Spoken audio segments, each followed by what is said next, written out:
He handed me an envelope 2 weeks before his graduation. I remember the exact moment. I was standing in the hallway of my house, still in my work boots, still carrying the smell of a long day on me.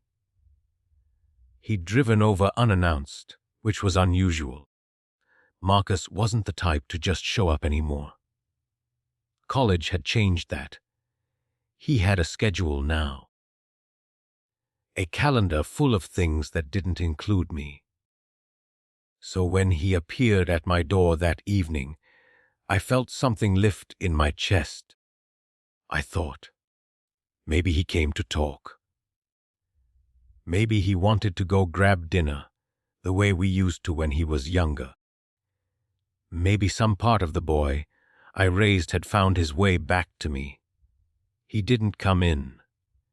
He stood just inside the doorway, one hand in his pocket, and held out the envelope with the other.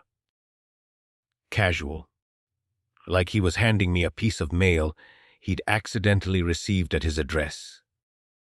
I took it. I looked at him. He looked at the floor.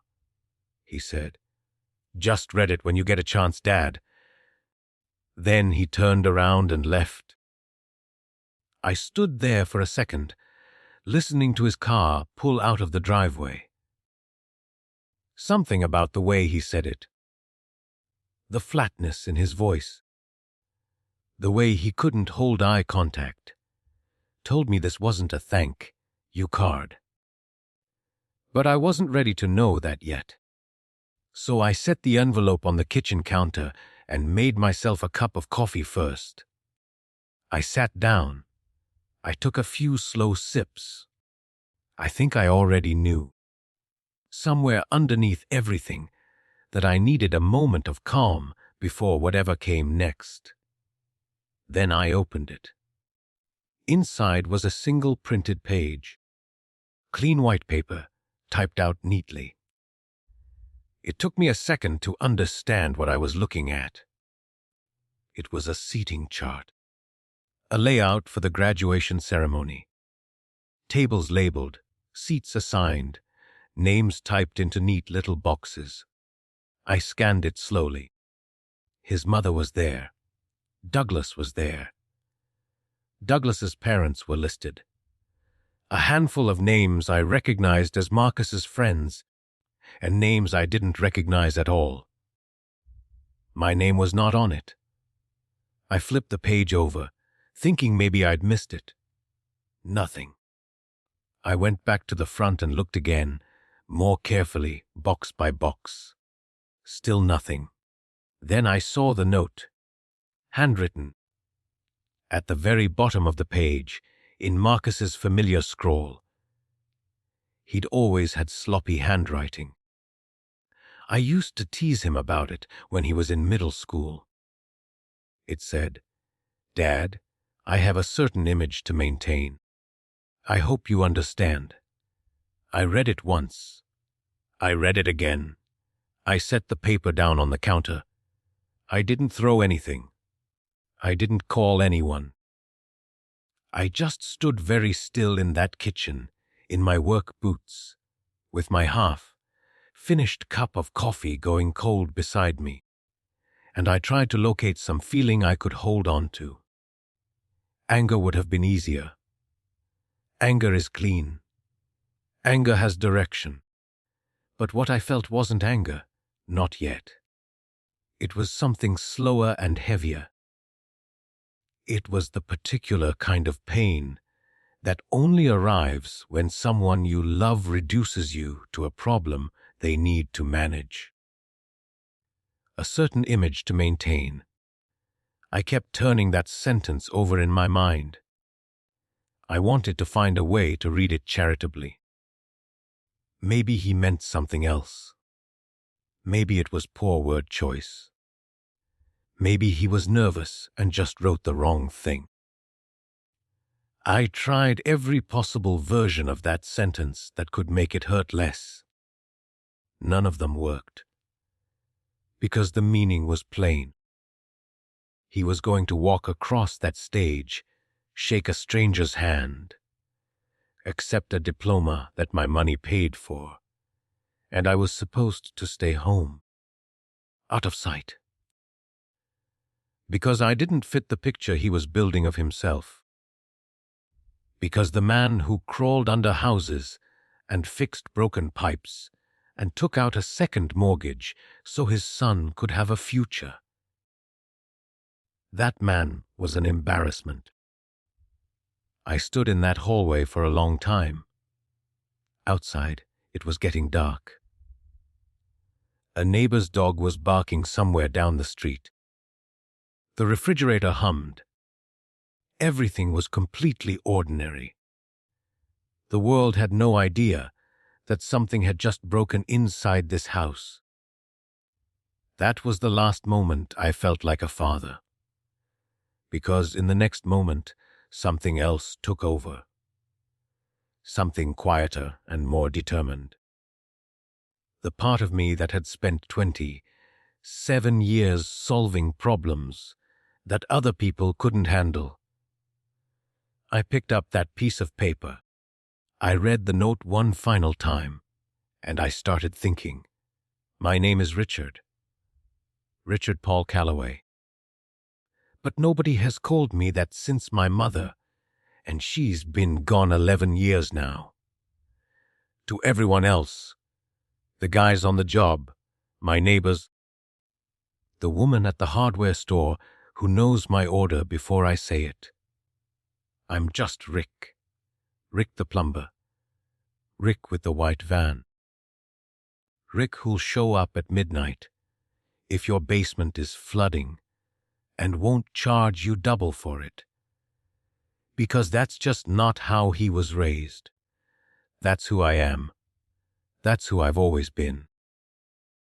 I grew up in a working-class neighborhood where nobody talked about career plans or 5-year goals. You found a trade, you learned it well, and you showed up every single day without complaint. My father was a roofer. His father before him worked in a factory for 31 years and retired with a bad back and a firm handshake. We were people who used our hands, people who measured our worth in what we built and fixed and carried. There was dignity in that. I still believe there's dignity in that. But I'll be honest with you. Somewhere along the way, the world stopped agreeing with me. I became a plumber at 19. Started as an apprentice under a man named Earl who smelled like cigarettes and never wasted a single word. Earl taught me everything. How to read a pipe system like it was a language. How to stay calm when water is coming through a ceiling and a homeowner is panicking behind you. How to take pride in work that most people never think about until it goes wrong. I loved it. I genuinely loved it. 27 years later, I still do. But loving your work doesn't protect you from everything else. I met Sandra when I was 24. She was bright and beautiful and full of a restless energy that I mistook for passion. We got married fast. The way young people do when they think certainty is the same thing as love. For a while, it was good. Simple, but good. Then Marcus came along, and for about 2 years, everything felt exactly right. A boy, a family, a life that made sense. Then Sandra started changing. Or maybe she'd always been that way, and I hadn't seen it clearly. She started talking about the things we didn't have, the neighborhood we didn't live in, the vacations we couldn't afford.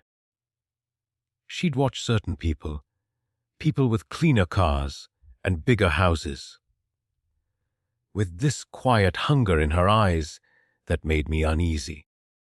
I picked up extra jobs. I worked weekends. I tried to close the gap between what we had and what she wanted. But the gap wasn't really about money. It was about something I couldn't fix with overtime. She left when Marcus was 9. I came home one Thursday evening to a note on the kitchen table and half-empty closets. She said she needed someone with ambition, someone going somewhere. She didn't say it cruelly. Sandra was never cruel, exactly. She was just honest in the way that lands like a blade anyway. She moved across the country within months. Remarried inside a year. His name was Douglas.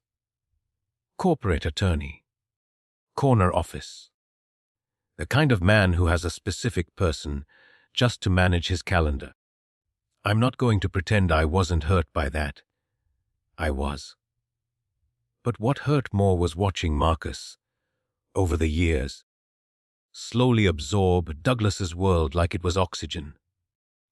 The restaurants, the trips, the vocabulary of a life built on wealth and status. Douglas became a presence in my son's life that I could feel even when he wasn't mentioned. The custody arrangement gave Sandra primary custody. I got holidays and 1 month every summer. The courts looked at me, a plumber, modest income, small house, and made their calculation. I didn't fight it as hard as I should have. I think part of me believed that if I just kept providing, kept showing up when I could, kept sending more money than I owed, that Marcus would feel it. That he would know, somewhere underneath everything, that his father was there. So that's what I did. I worked. Every single day, I worked. Not for myself. I'd stopped thinking about myself somewhere around the time Sandra left. I worked for Marcus. Every extra job, every brutal winter morning, starting the van in the dark. Every weekend I should have rested but didn't. It was all pointed in one direction. Toward him. Toward his future. Toward the version of life I never had but believed, completely and without reservation, that my son deserved. I never once asked him to be grateful.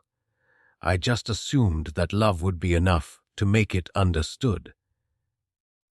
When Marcus got into university, I found out through a text message, not a phone call, a text.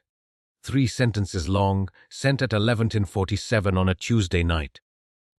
It said he'd been accepted, that Sandra and Douglas were taking him out to celebrate, and that he'd talk to me later. There was no exclamation point, no emotion. It read the way you'd text someone to let them know a package had been delivered. I sat on the edge of my bed and read it 4 times. Then I put the phone down, walked to my kitchen, and stood at the window for a long time looking at nothing, because I didn't know how to hold what I was feeling. It was joy. Genuine, overwhelming joy, mixed with something quieter and sadder that I couldn't fully name. Pride without a place to put itself. A father's happiness arriving through a 3-sentence text while his son was out celebrating with someone else's family. I cried anyway, because he'd done it. My boy had done it. The conversation about tuition happened 2 weeks later. Sandra called, not Marcus. Sandra, to discuss the financial arrangements. She laid it out efficiently, the way she always handled practical matters. The university was expensive. Douglas was willing to contribute something toward living expenses. But the tuition itself, the full 4-year cost, was something she felt I should take responsibility for. She used the phrase, character, building experience, when describing what it would mean for Marcus to see his father step up. I remember holding the phone very still when she said that. I remember the specific texture of the silence between us. $200,000. That was the number. Spread over 4 years, broken into semester payments. But the full weight of it sitting on my chest from the moment I agreed. I didn't have that money. Nobody in my family had ever had that kind of money. I took out a second mortgage on my house. The house I'd spent 15 years paying down, the house my father had helped me buy, the only real asset I'd ever accumulated. I called my bank, signed the papers, and watched the equity I'd built disappear into a tuition account with my son's name on it. Then I sold my grandfather's truck, a 1974 Ford. Dark green, slightly rusted along the wheel wells. It had sat in my garage for years. I'd always planned to restore it. Some version of me, in some future I'd imagined, was going to spend weekends on that truck with a son who wanted to learn how engines worked. I let that future go. I sold the truck to a man who drove 4 hours to pick it up and paid me in cash without negotiating. I watched him drive it away and told myself it was fine. I canceled my retirement contributions entirely. At 51 years old, I zeroed out the monthly transfer I'd been making for 2 decades. My financial advisor called to confirm it wasn't a mistake. I told him it wasn't. He was quiet for a moment, then said he'd process it. I thanked him and hung up. This is what I want you to understand. I am not telling you these things to build a case against my son. I'm telling you because Marcus never knew any of it. Sandra managed the tuition payments directly. The money transferred, the bills got paid. And Marcus went to class and built his life, and I don't believe, honestly, that he ever once stopped to ask where the money was actually coming from or what it was costing. Why would he? Nobody told him. And Douglas was always nearby, comfortable and confident, modeling a version of financial ease that made everything look effortless. So Marcus grew up inside abundance without understanding its source. And slowly, over 4 years, he became someone shaped more by Douglas's world than by mine. The phone calls shortened. The visits stopped. When we did talk, there was a careful politeness to it, the kind you use with people you feel obligated to rather than people you actually want to speak to. He started correcting my grammar once, gently, in a way he probably thought was helpful. He mentioned once that Douglas had taken him to a tailor. He said the word, tailor. The way you say a word you've recently discovered and enjoy the sound of. I told myself it was fine. I told myself college changes.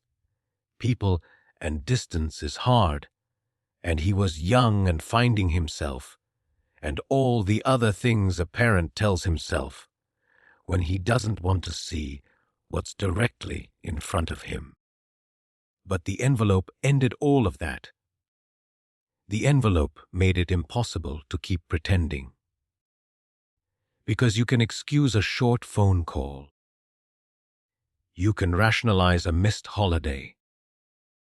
You can find reasons for almost anything when you love someone enough to look for them. You cannot rationalize being erased. I didn't sleep that night. Not even close. I lay on top of my bed, fully dressed, staring at the ceiling with the envelope on the nightstand beside me. I'd folded the paper back up and put it away, but it didn't matter. Every word was already memorized. Every line of that seating chart was burned into me with the kind of precision that only humiliation can produce. I could close my eyes and see it perfectly. All those names in their neat little boxes. The careful, organized exclusion of mine. A certain image to maintain. I kept coming back to that sentence the way your tongue keeps finding a broken tooth. You know it's going to hurt. You go there anyway. I turned it over and over in the dark, looking for a softer interpretation, some angle that made it less than what it was. I found nothing, because there was nothing to find. The sentence meant exactly what it said. My son had looked at me, at everything I was, and decided I was a liability. Around 2 in the morning I got up and went to the kitchen. I didn't turn the lights on.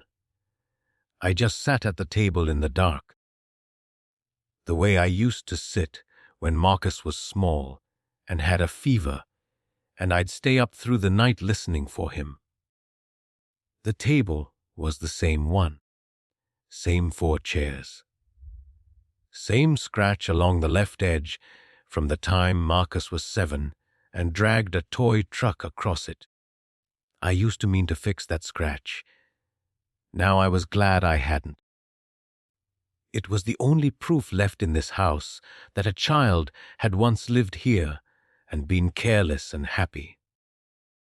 I sat there and I let myself feel it. All of it.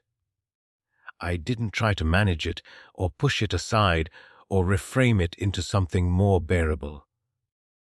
I just let the full weight of it come down. And it was heavy. God, it was heavy. I thought about the second mortgage first. The papers I'd signed at that bank. Sitting across from a loan officer who was half my age and kept calling me sir in a way that felt more like pity than respect. I thought about the number I'd initialed at the bottom of each page. The years of equity I'd handed over without hesitation because my son needed it, and that was reason enough. I thought about the retirement account, the contributions I'd been making since I was 30, 2 years old. Small amounts at first, then larger ones as the business grew. 20 years of quiet, disciplined saving. Building towards some version of a future where I wouldn't have to get on my knees under a stranger's house at 60, 5 years old. Gone. Zeroed out on a phone call that lasted less than 3 minutes. I thought about my grandfather's truck. That one stayed with me longer than the others. I don't know why exactly. Maybe because it was the only thing I'd sacrificed that couldn't be rebuilt. Money can be made again, slowly and painfully, but it can be made. A 1974 Ford that belonged to your grandfather, that smelled like him. That still had his registration tucked into the sun visor. That doesn't come back. I thought about the man who drove it away. I wondered where it was now. Then I thought about Marcus. Not the Marcus who had handed me that envelope. The earlier one. The 9-year-old standing in this kitchen the morning after Sandra left, eating cereal and asking me with complete seriousness whether I knew how to do laundry. The 14-year-old old who called me from Sandra's house one night because he'd had a nightmare and couldn't explain why he'd called me instead of his mother, but he had. The 17-year-old who sat in the passenger seat of my van, embarrassed by it, I could tell, but present, while I drove him to visit the university for the first time. That Marcus I knew. That Marcus I understood. I didn't know the man who had typed out a seating chart and written a note about his image at the bottom of it. And the worst part, the part that hurt beneath all the other hurt, was that I knew whose voice I could hear in that note. It wasn't Marcus's. The phrasing, the logic, the particular flavor of casual cruelty disguised as practicality. That was Douglas. That was 4 years of Douglas, absorbed so completely that my son could deliver a wound in that man's register without even realizing he was doing it. I had spent $200,000 to lose my son to someone else's influence. I had sold my grandfather's truck so that another man could teach my boy how to be ashamed of me. I sat in that dark kitchen, and I felt the full, suffocating loneliness of that. Not the loneliness of being alone. I'd made my peace with that years ago. The loneliness of being erased by someone you gave everything to. I stayed at that table until the sky outside started going gray. The sky outside my kitchen window had turned that pale, uncertain gray that comes just before dawn. Not light yet, not dark anymore. Somewhere in between, which felt appropriate. I'd been sitting at that table for hours, and somewhere in the long stretch of that night, something had shifted inside me. I couldn't tell you exactly when. It wasn't a dramatic moment. There was no sudden clarity, no lightning, bolt realization. It was more like the slow turning of a tide. Quiet and inevitable and completely unstoppable once it had begun. I got up, rinsed my coffee cup, and stood at the sink for a moment looking at my own hands. Plumber's hands. Scarred across the knuckles. Permanently stained in the creases, no matter how hard I scrubbed. Thick through the palm from 7 years of gripping wrenches and hauling pipe. My father had hands like these. His father before him. There was a whole history written into the skin of these hands. A history of men who built things and fixed things and held their families together through sheer, unglamorous effort. I had never once been ashamed of these hands. But my son was. And something about standing at that sink in the gray pre-dawn light, looking at what I'd spent a lifetime building, made a different question rise, up through all the grief and exhaustion. Not the question I'd been asking all night. Not how could he and where did I go wrong and what does this mean? A different one.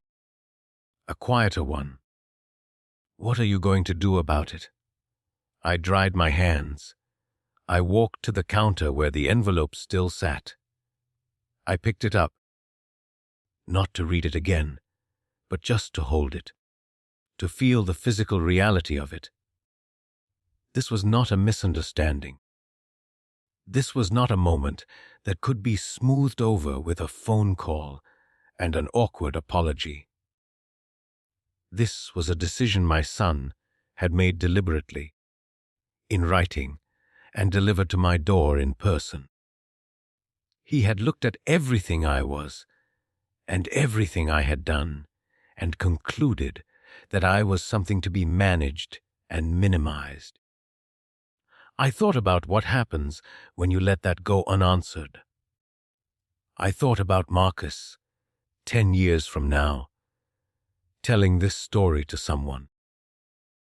The version of this story where his father received that note, swallowed the humiliation, stayed home on graduation day, and kept the money flowing anyway. What would that teach him? What kind of man would that make him? What would he learn about the cost of disrespect, about the value of sacrifice, about what love actually requires from both people involved?